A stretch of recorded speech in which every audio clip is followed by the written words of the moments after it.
Assalamualaikum warahmatullahi wabarakatuh. Selamat pagi. Eh, Kembali lagi bersama saya Sili Rahmadani Putri dari Prodi Sosiologi Universitas Maritim Raja Ali Haji. Di sini saya akan menjelaskan tentang materi intervensi negara terhadap pasar. Apa itu intervensi negara? Intervensi negara adalah intervensi pemerintah menuju pada tindakan disengaja oleh pemerintah untuk mempengaruhi alokasi sumber daya dan mekanisme pasar. Itu mendapatkan beragam bentuk mulai dari peraturan, pajak, subsidi, hingga kebijakan moneter dan fiskal. Dalam beberapa kasus, pemerintah juga mendapatkan batas maksimum dan minimum harga di pasar. Terus ada juga intervensi dan sistem ekonomi. Secara garis besar, signifikasi intervensi tergantung pada sistem ekonomi yang dianut uh, oleh negara. Pemerintah menentukan apa yang terbaik perekonomian dan masyarakat. Pemerintah mengalokasikan sumber daya untuk menentukan produksi dan distribusi barang. Peran swasta sangat minimal. Di bawah sistem ekonomi komando, sangat mekanisme pasar tidak bekerja. Kebalikan dari sistem ekonomi komando adalah ekonomi pasar bebas. Sistem ekonomi pasar mengedepankan pada minimalisasi intervensi. Swasta mengambil peran penting untuk mengalokasikan sumber daya ekonomi. Pasar beroperasi secara bebas melalui mekanisme dan permintaan dan penawaran. Mekanisme tersebut mengarahkan alokasi sumber daya secara lebih efisien dibandingkan sistem ekonomi komando. Di bawah ini, peran pemerintah biasanya hanya sebatas penegak aturan untuk mengakui dan melindungi kepemilikan properti pribadi.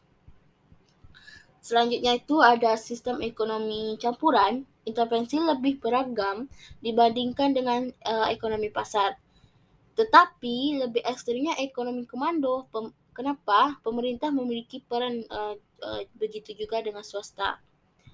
Terus intervensi tujuan intervensi.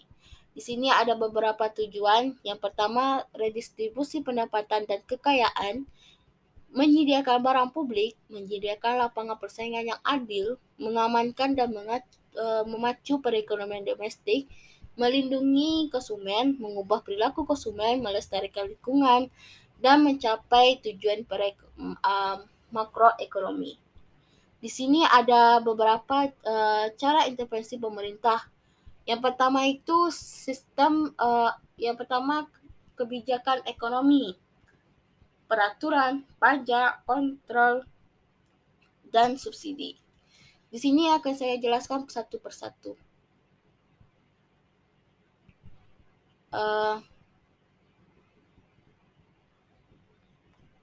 Yang pertama itu kebijakan ekonomi itu menjadi dua kategori. Yang pertama kebijakan sisi penawar dan sisi permintaan. Sisi penawaran ini untuk mempengaruhi biasanya penawaran ini lebih agresif untuk dalam perekonomian. Biasanya kebijakan tersebut fokus untuk meningkatkan efisien produksi baik di pasar atau pasar faktor.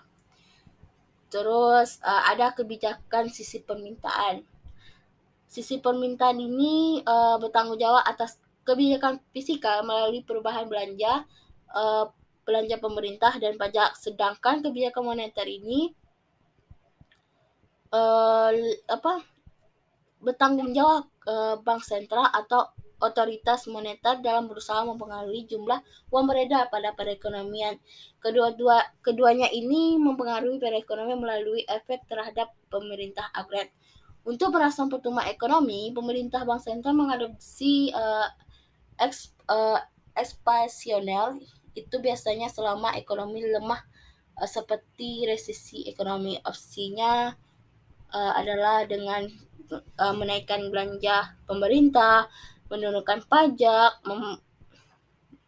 memangkas suku bunga kebijakan, operasi terbuka melalui pembelian surat berharga pemerintah oleh bank sentral, menurunkan rasio cadangan wajib. Terus kalau di antara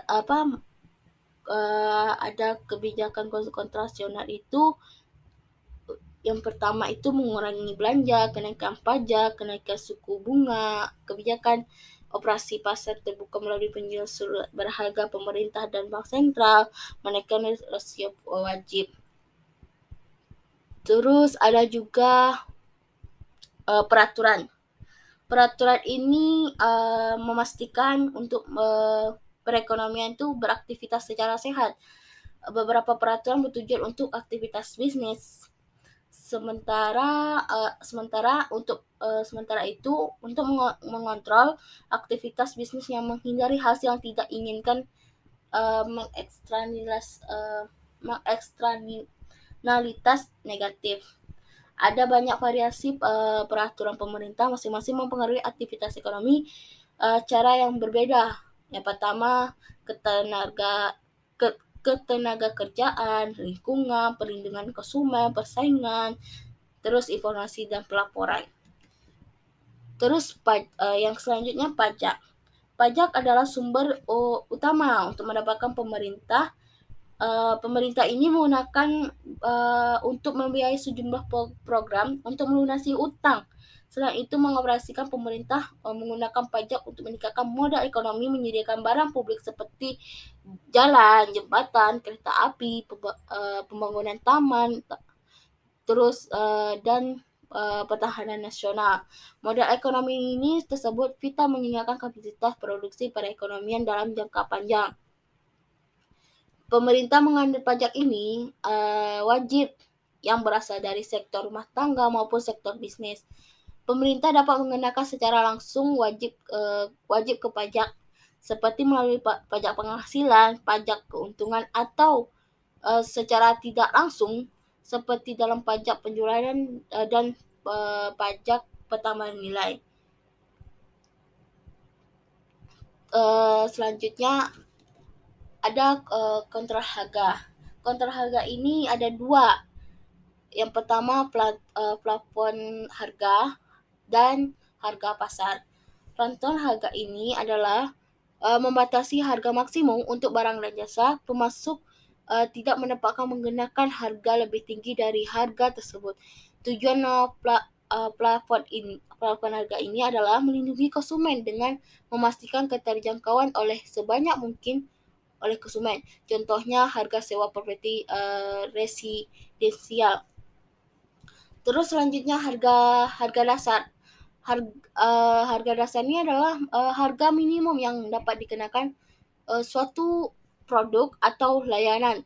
Tujuannya adalah melindungi pemasukan barang atau jasa. Contohnya, harga dasar yang paling banyak dikutip oleh adalah upah minimum. Dalam hal ini, individu bertindak sebagai pemasok jasa tenaga kerja, sedangkan perusahaan adalah pembeli. Dengan upah minimum ini, pekerja menghasilkan cukup uang dari pekerjaan mereka untuk memenuhi kebutuhan dasar mereka. Terus selanjutnya, apa perbedaan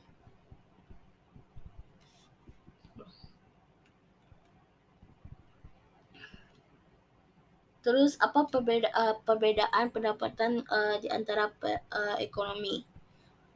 Perbedaan pendapat tersebut muncul dua aliran pemikiran dalam ekonomi. Yang satu berfokus pada aspek positif pasar, sementara yang lain berfokus pada ketidaksempurnaan pasar. Dalam makroekonomi, itu muncul mazhab pemikiran seperti ekonomi Keynesian dan ekonomi neoklasik. Keynesian ini memandang pemerintah seharusnya campur tangan ketika menjadi equilibrium perekonomian tidak akan bergerak menuju equilibrium yang baru dengan sendirinya. Sedangkan ekonomi neoklasik memandang intervensi pemerintah itu seharusnya minimal. Mekanisme pasar ini akan bekerja dengan mengarahkan perekonomian menuju ekolo, ek, eku, equilibrium menuju equilibrium. Menurut ekonomi neoklasik, penawaran dan permintaan adalah faktor utama untuk menentukan barang output dan pendapatan dalam perekonomian. Jadi, intervensi pemerintah hanya akan membuat perekonomian lebih tidak baik gitu. Selanjutnya, kerugian intervensi pemerintah dalam perekonomian. Meski bertujuan positif untuk membangun perekonomian dan kemakmuran masyarakat, namun seringkali intervensi menghasilkan konsekuensi yang tidak diinginkan, seperti kegagalan pemerintah, peningkatan biaya, lebih sedikit pemilihan, terus diskriminatif. Di sini saya ambil contoh dari kegagalan pemerintah. Itu terjadi ketika intervensi tidak menciptakan hasil yang lebih baik, pasar tidak akan efisien dalam mengalokasikan sumber daya. Pemerintah mungkin juga mempertimbangkan efek jangka pendek dari jangka panjang. Misalnya, hambatan pedagang melindungi industri dalam negeri. Tapi itu juga mendisinsentif produsen untuk lebih berinovasi dengan lebih efisien. Begitu juga dengan kasus subsidi produksi. Terus contoh yang kedua, peningkatan biaya. Misalnya, perusahaan harus mengeluarkan lebih banyak uang untuk memenuhi syarat keamanan dan kesehatan produk. Mereka juga menanggung biaya mengolah lebih lanjut produksinya. Terus selanjutnya contoh lebih sedikit pilihan. Dalam kasus ekstrim adalah ekonomi komando. Pemerintah memutuskan apa yang akan diproduksi dengan bagaimana mendistribusi. Terus yang contoh ketiga, diskriminatif. Intervensi mungkin menguntungkan bagi beberapa pihak untuk merugikan bagi pihak yang lain. Ambil sebagai contohnya kebijakan persaingan. Pemerintah mungkin lebih memihak perusahaan milik negara daripada perusahaan swasta. Begitu juga dalam kasus bailout, pemerintah menggunakan pendapatan pajak untuk menyelamatkan bank-bank besar, ahli semua bank. Cukup sekian dari penjelasan materi tentang intervensi terhadap pasar. Sekian dari saya, jika ada salah saya mohon maaf. Saya akhiri. Assalamualaikum warahmatullahi wabarakatuh.